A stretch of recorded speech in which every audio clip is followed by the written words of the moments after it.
It sounds nice. At least it's not like Pepe or Pablo. I switch it up. Jose, yeah. Hey, see you. Nothing wrong with that. It's just. Or Jorge Ventura. Yeah. First time.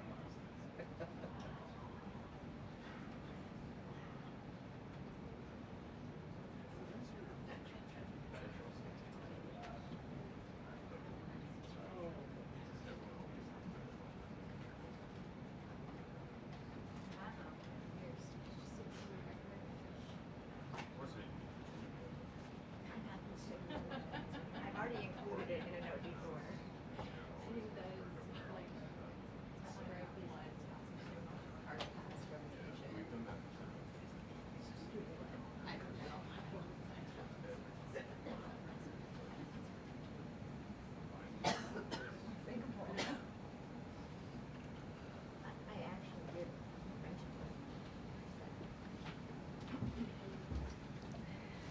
Good afternoon, everybody. Nice to see you on this beautiful fall afternoon. We are now on day 35 of the Democrat government shutdown. The Democrats' obstructionism will break the record for the longest government shutdown in American history tonight. The Democrats are intentionally hurting American families, workers, and businesses with this shutdown to fight for free health care for illegal aliens and to appease their radical left-wing base. And it's a total disgrace. This past weekend, Americans traveling to weddings, funerals, vacations, and meetings faced significant flight disruptions at airports across the country because of staffing shortages.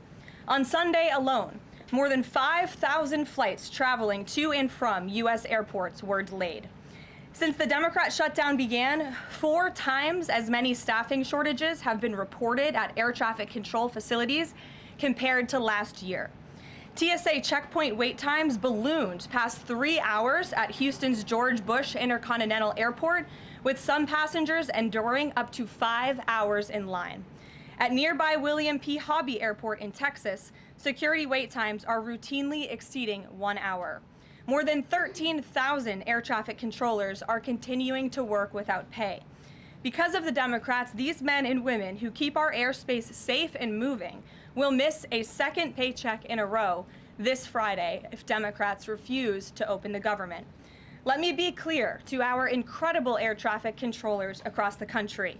President Trump and Republicans want you to get your paychecks. They want you to be paid.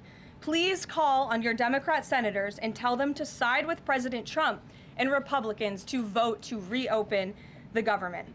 Our nation's 4 largest airlines, United, Delta, American, and Southwest, have now all endorsed the Republican, nonpartisan, clean funding bill to end the government shutdown.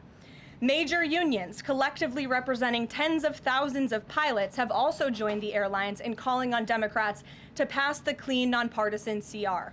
The travel industry is also imploring Democrats to end the shutdown and reopen the government. Nearly 500 companies and groups in the travel business, including casinos, hotels, and convention bureaus, signed a public letter warning that America's travel economy has already lost $4 billion due to this Democrat shutdown, and they have called for the Republican CR to be passed, saying Americans expect and deserve a fully functioning federal government during the peak holiday travel season. Never before have we seen private industry and union leadership so unified on the same issue, rallying behind Republicans in such a vocal way. The Democrats have completely lost the plot. They are endangering the safety, prosperity, and livelihoods of millions of Americans. It's well past time Democrats do what they did 13 times under Joe Biden and pass the clean funding bill extension. All we need are 5 Democrat senators to put country over party and vote to end this reckless shutdown. In other news, tomorrow will mark the 1-year anniversary of President Trump's historic election victory, where he won nearly 80 million votes, the popular vote, in all 7 swing states. This was the ultimate poll on November 5th. The president secured a mandate to make America great again, and he has delivered in record time. Never before have we had a president who has kept their promises like President Trump has. I'd like to go over a few of those with you. In less than 10 short months, President Trump signed the largest middle-class tax cut in history, including no tax on tips, overtime, and Social Security to put more money back into the pockets of the American people. The president ended the southern border invasion of the Biden administration, made our border the most secure in history, and he is carrying out the largest mass deportation campaign of illegal aliens in our nation's history to protect our homeland, just as promised. President Trump has aggressively taken on drug cartels by declaring them as foreign terrorist organizations and even blowing up narco-terrorists who have tried to poison the American people with fentanyl and other illegal narcotics. President Trump defeated the Biden inflation crisis, and he continues to implement a pro-growth, America First economic agenda to make America affordable again, and we are seeing the results of that every day. Inflation has remained low and steady, averaging just 2.5% compared to the painful average of 5% under Biden, and we know it was historically higher than that for most of President Biden's term. Meanwhile, real private sector wages are on track to rise by almost $1,500 since President Trump took office, a significant change to the Biden years where private sector wages declined and were being wiped out by inflation. President Trump has ended the reckless war on American energy and unleashed energy dominance, with gas prices now plummeting to their lowest average levels in more than 4 years. President Trump implemented powerful tariffs to rebalance America's trade deals, protect American workers, and returning our country to be a manufacturing superpower once again. As a result, the president has secured trillions and trillions of dollars in private and foreign investments into the United States, which are creating high-paying jobs for the greatest workforce in the world. The president has restored America's place as the leader of the free world through his unwavering peace through strength foreign policy that has already ended 8 wars and counting. And the president ended illegal DEI initiatives in our federal government and is returning our country to a merit-based society based on common sense. President Trump protected opportunities for women and girls to compete safely and fairly by continuing to keep men out of women's sports. Americans have a president who works tirelessly, literally 24/7, to improve their lives and make our country better than it has ever been before. So with that, today we will open it up to questions, and we will start with our independent journalist in our new media seat, Julio Rosas. Julio, please start. Thank you. Thanks, Caroline. So over the weekend in Mexico, a mayor in Michoacan, Carlos Manso, he was assassinated while celebrating Dia de Muertos with his family. His assassination has sparked a lot of outrage. A lot of Mexicans are very upset. They're blaming President Claudia Sheinbaum for not taking the cartel threat seriously enough. Yesterday, she said that, once again, she's not going to allow any foreign military intervention to take on the cartels on Mexican soil, and that Mexico is not going to pursue a drug war similar to what they've done in the past. So my question is President Trump satisfied with Claudia Sheinbaum's approach to cartels? And if not, has Manso's assassination kind of opened up some new options for the United States to pursue regarding cartels? Well, first of all, with respect to this specific news item and this alleged assassination that took place in Mexico, I know the Trump administration, we are aware of that, and of course we condemn all political violence anywhere in all forms. As for Claudia Sheinbaum and the president's relationship with her, I think he has a lot of respect for her as president of Mexico, and he also really appreciates the coordination that she has provided to the Trump administration. I can't speak for her and what she's doing internally in her country. I can speak for the president in saying we are continually pushing Mexico to do more to tackle the drug trafficking and the drug cartels within their country, and we are working with them in any way that we can. And the president has obviously used the full range of executive options in his authorities to crack down on drug trafficking at our southern border and to designate these cartels as foreign terrorist organizations and additional actions as well. Just one more question. Sure. So at the Antifa roundtable that we were at just last month, myself and the other panelists made the recommendation to the president for, speaking of foreign terrorist organizations, to have Antifa not just be domestic terrorist organization, but be designated as a foreign terrorist organization since they have cells in other countries. He mentioned to Secretary Rubio, because he was in the room at the time, to look into that. So I just wanted to see if there's an update on that. recommendation? That process is most definitely taking place. I don't have any announcements for you on that today, but I can certainly assure you the administration is working on it, and I'll check in on it and get back to you, Julio. It's a good question. Thank you very much. Jackie. Thank you, Caroline. Zohran Mamdani blamed the president for bomb threats and intimidation at polling locations. He said, quote, part of the general approach of the Trump administration has taken to intimidate voters with baseless allegations of voter fraud as a means of trying to repress the voice of Americans across this country. I want to give you a chance to respond to that. Yeah, I saw those comments from Mamdani. I think they are completely irresponsible, and they are based on zero evidence. And I think this is just another example of how the Democrat Party unfortunately stands for nothing. All they stand against is President Donald Trump. And I think it's quite sad to see that we have someone at the top of the ticket on an election day today saying such things about the president when he obviously had absolutely nothing to do with those threats. And on the shutdown, Democrats have been pretty quiet about the president's push for the nuclear option, terminating the filibuster. Is there any concern around here that Democrats might actually want Republicans to get rid of the filibuster so that one day, when they're in power again, the door's already open for them to pack the Supreme Court, give statehood to D.C. and Puerto Rico, make mail-in balloting permanent, those kinds of things? I think the president has been very realistic and strong in his position on the filibuster. He's been very vocal about it. I just spoke to him about it. He feels really strongly about this. Republicans need to play tough and they need to play smart. That's how the president feels. And we know that Democrats, if they are ever given a chance at power again in this city, they will absolutely take away the filibuster from the United States Senate. In fact, you had 49 Democrats who already voted to do this before. The only reason it did not move forward was because you had 2 Democrats who are no longer in office because they were run out of town by the far left radical base of their party. And so President Trump is quite clear on this. He wants to see Republicans move as many good pieces of legislation for our country forward in the next 3 years of his administration as they possibly can. And the filibuster is one means to doing that. I talked to Johnson and Thune about it. I know that they had both voiced some opposition. Have there been any conversations with them? He has. He's made his position to them very clear, both publicly and privately. Ouija. Can you help clear up some confusion about SNAP benefits? Because Sure. the president just posted that they will only be given out when the radical left Democrats open the government and not before. Mm-hmm. But just yesterday, the administration said it would comply with a court order to expend the full amount of SNAP contingency funds by end of business day yesterday. So did the administration distribute that money or defy that court order? No, the administration is fully complying with the court order. I just spoke to the president about it. The recipients of these SNAP benefits need to understand it's going to take some time to receive this money because the Democrats have forced the administration into a very untenable position. We are digging into a contingency fund that is supposed to be for emergencies, catastrophes, for war.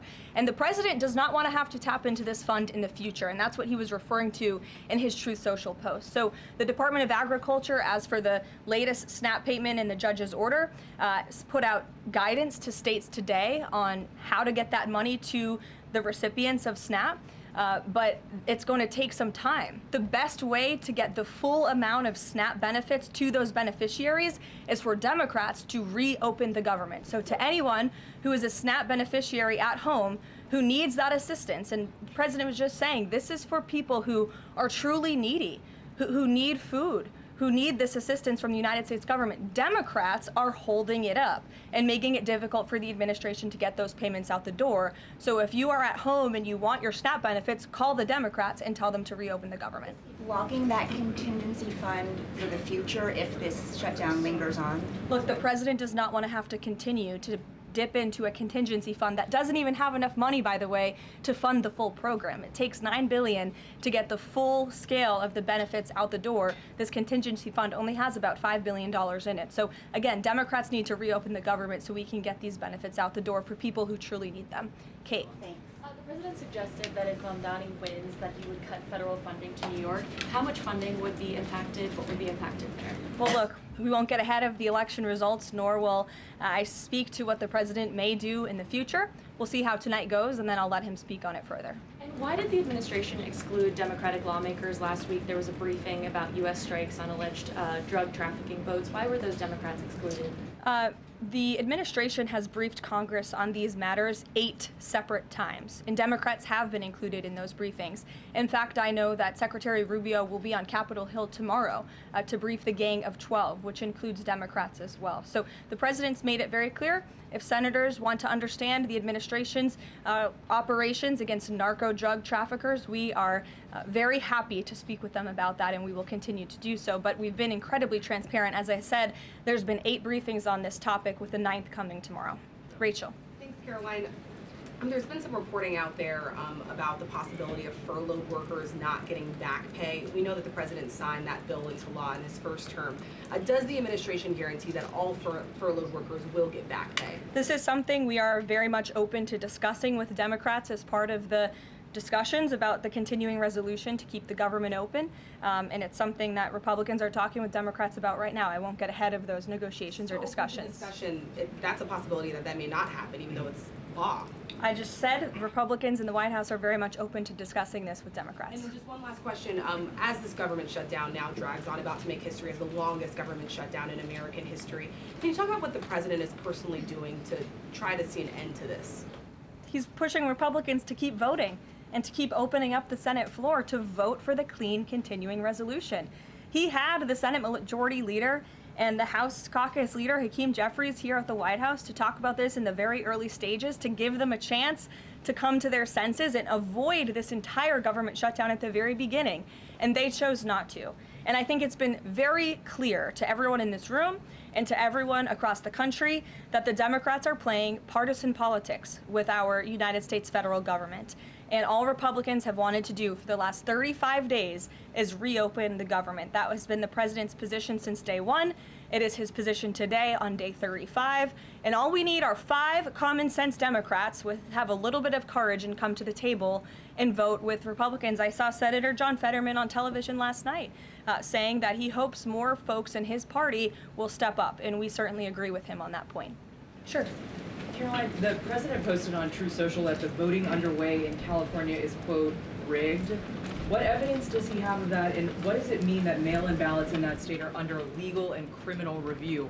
By whom and why? And also, in this vein, does the White House still plan to issue an executive order banning mail-in voting, and what legal authority do you have to do that? The White House is working on an executive order to strengthen our elections in this country and to ensure that there cannot be blatant fraud, as we've seen in California with their universal mail-in voting system. It's absolutely true that there's fraud in California's elections. It's just a fact. It is just a fact. They have a universal mail-in voting system, which we know is ripe for fraud. And if you want to deny that, I'm happy to provide you all of the evidence for it. I'd be glad to send that to you after this briefing. Rigged. Fraudulent ballots that are being mailed in the names of other people, in the names of illegal aliens who shouldn't be voting in American elections. There's countless examples, and we'd be happy to provide them. As for executive action the White House is taking, yes, we are looking into that. And like any executive order, of course, any executive order the president signs is within his full executive authority and within the confines of the law. Stephen. Thank you, Caroline. I've got 2 questions I'd like to ask you about New York, but first I'd like to ask you about breaking news from the Attorney General. She revealed just about an hour ago that the Biden Justice Department seized President Trump's official first-term phone and subpoenaed his private phone records. Do you have a reaction to that? And also, do we know if they actually got those private call records? I saw the Attorney General's post on that. For additional questions, I would refer you to the Department of Justice, but I think this is just further evidence of the egregious overreach and weaponization of government that took place under the previous White House against then former President and now President Donald J. Trump. It was a clear effort by the Biden White House and the Biden DOJ to go after the president, and this is just further evidence of that.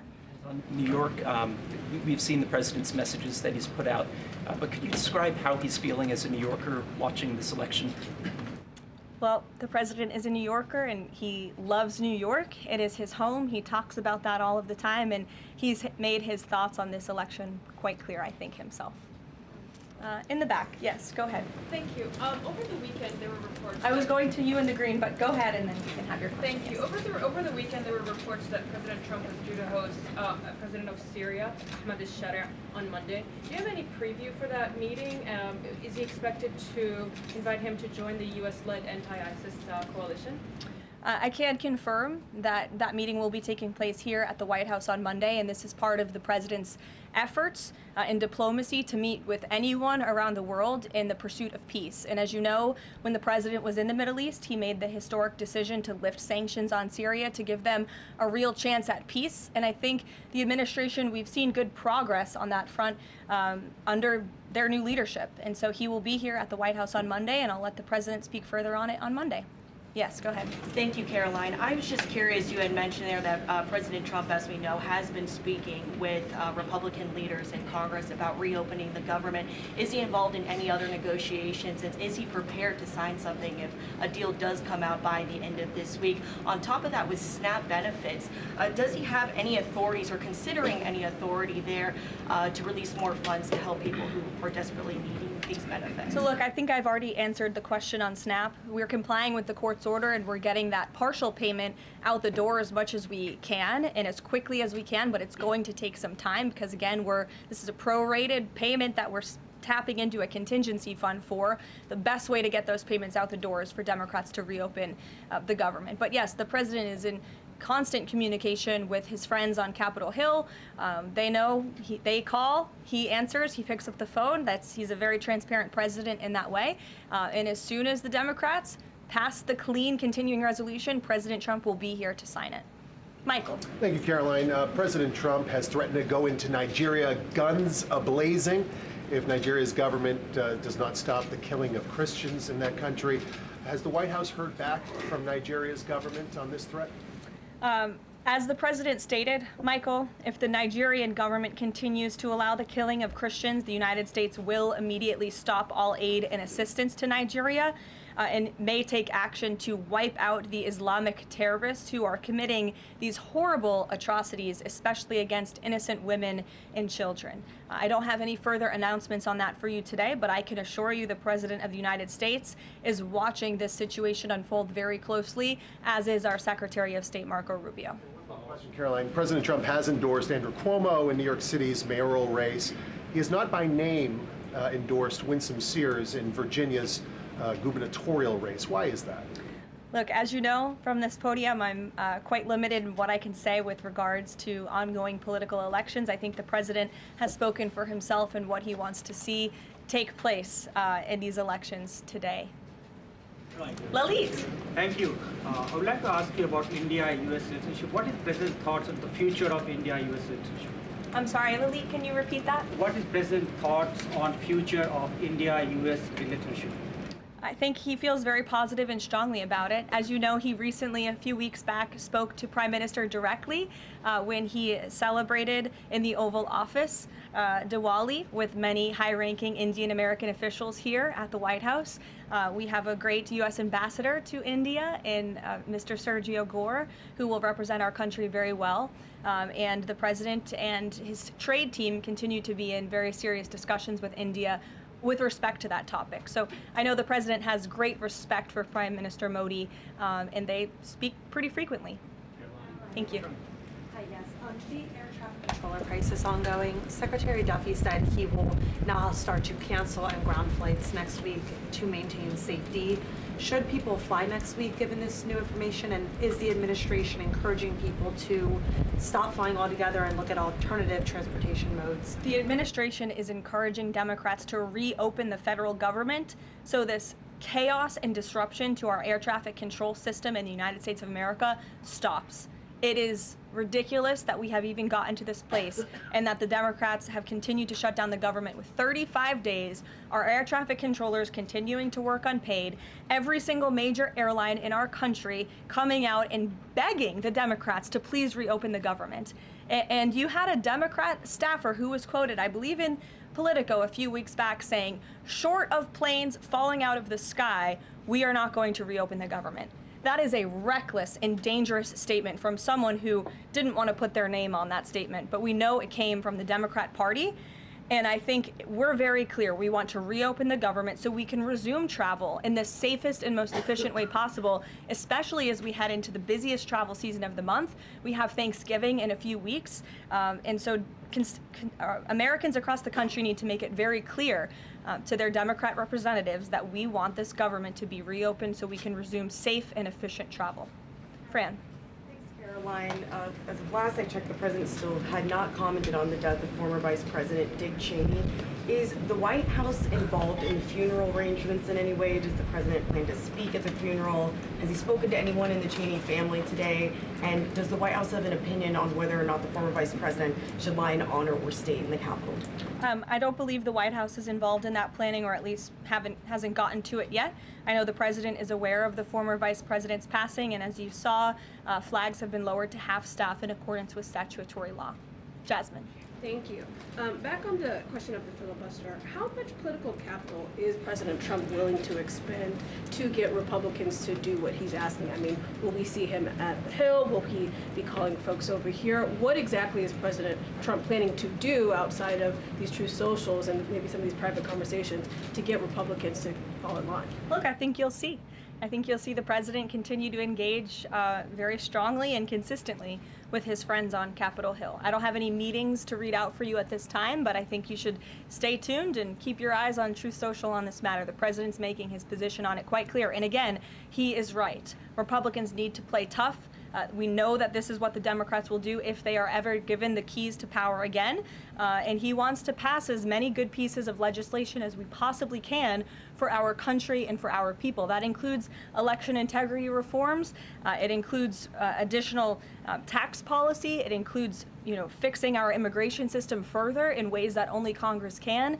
And the president fears with a Democrat Party that is so radical and opposes everything he does and everything he says, this is the only option for Republicans to move forward. Karen. Question. President Trump said to CBS in the 60 Minutes interview that he did not know the Binance founder, which he pardoned. What exactly did he mean for that? I know it caused. He means he does not know him personally. He means he does not have a personal relationship with this individual.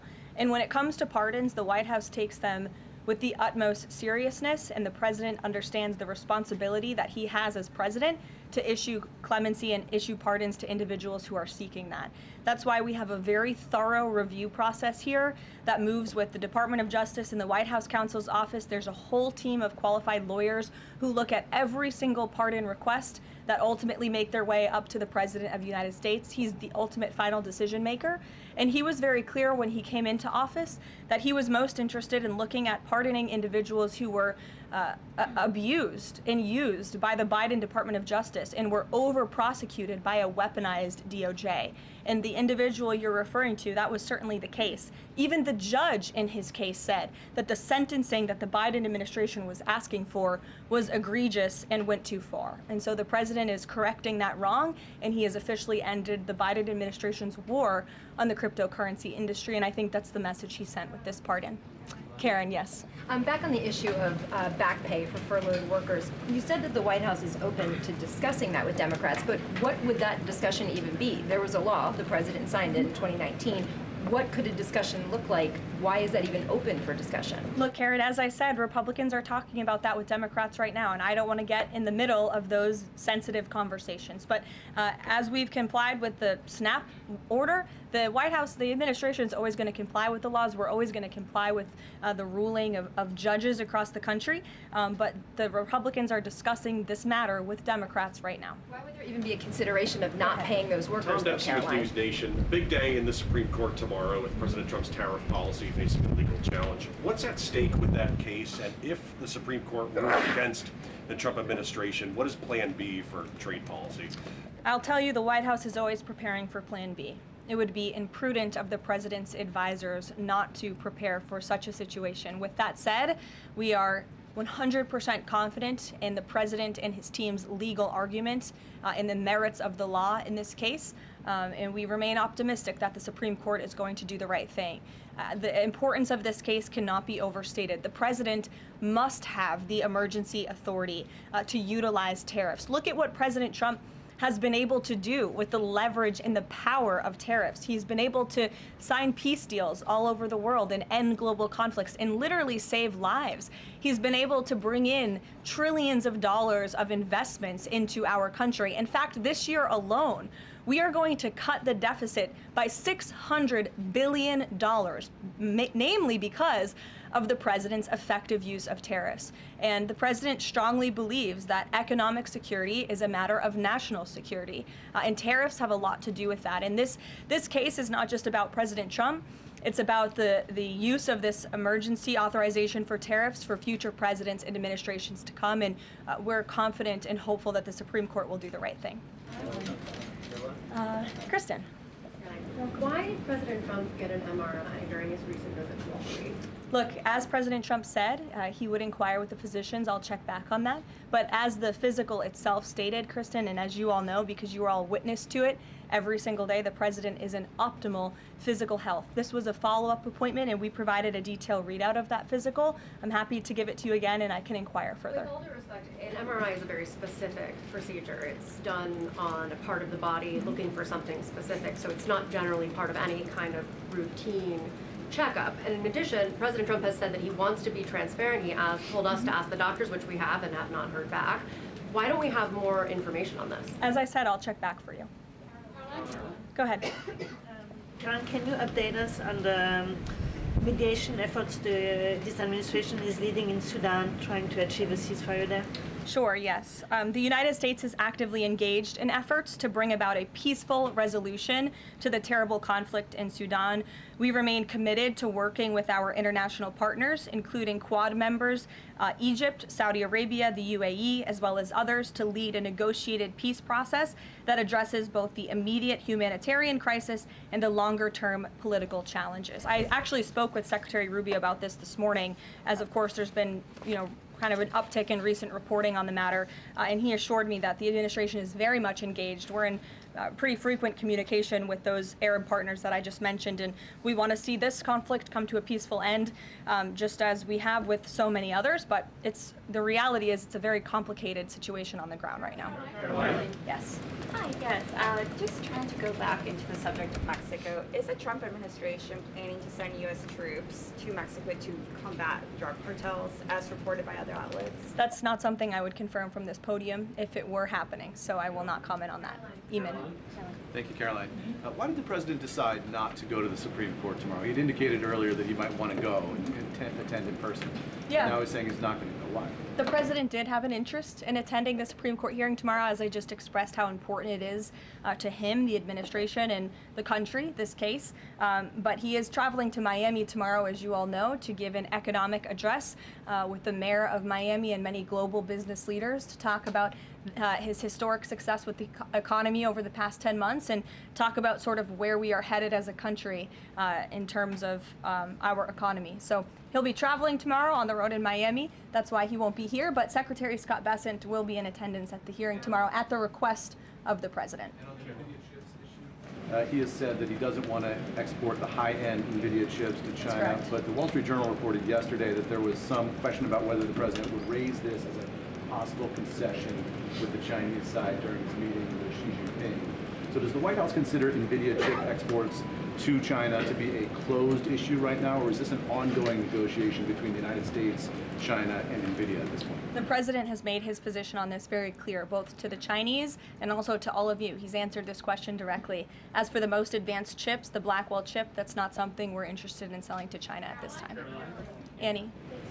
Does the president think that the results of the Virginia or New Jersey gubernatorial races tomorrow, or statewide races tomorrow, will in any way reflect a voter sentiment towards his administration?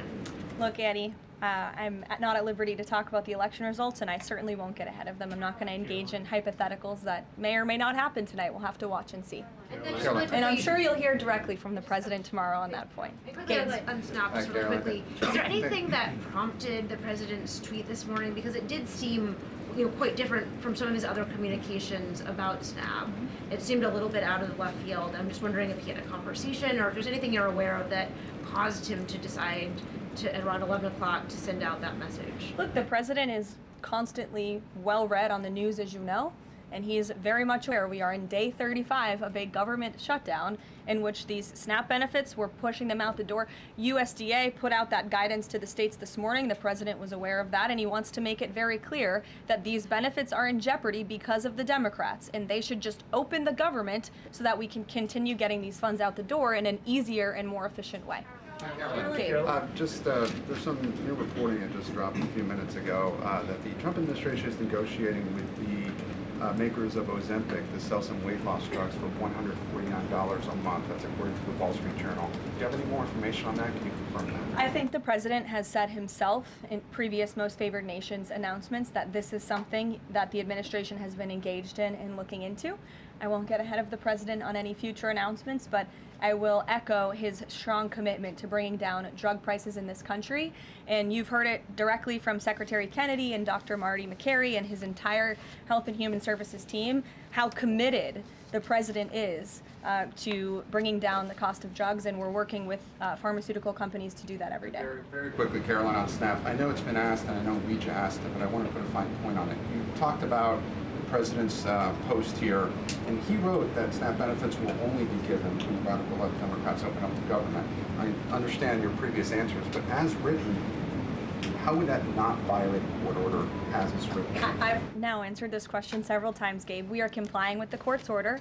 We are getting the payments out the door as quickly as we can. USDA sent the guidance to the state. The president is referring to future SNAP payments. He does not want to have to keep tapping in to an emergency fund and depleting it. In the case of a catastrophe in this country, he wants to have those funds preserved, as they should be. And he's made it very clear Democrats should reopen the government. I have one final positive note for all of you. I told you I would keep you posted when the White House would resume public tours. Well, I'm pleased to announce the Office of the First Lady has reopened the doors for public tours on Tuesday, December 2nd. There will be an updated route, of course, for guests in light of the ballroom construction that's taking place, but we very much look forward to celebrating the holiday season. And the public and members of Congress and anyone who wants to come visit the First Lady's beautiful decorations is welcome to go to whitehouse.gov/visit to sign up for a tour. Thanks, guys. We'll see you tomorrow. Thanks,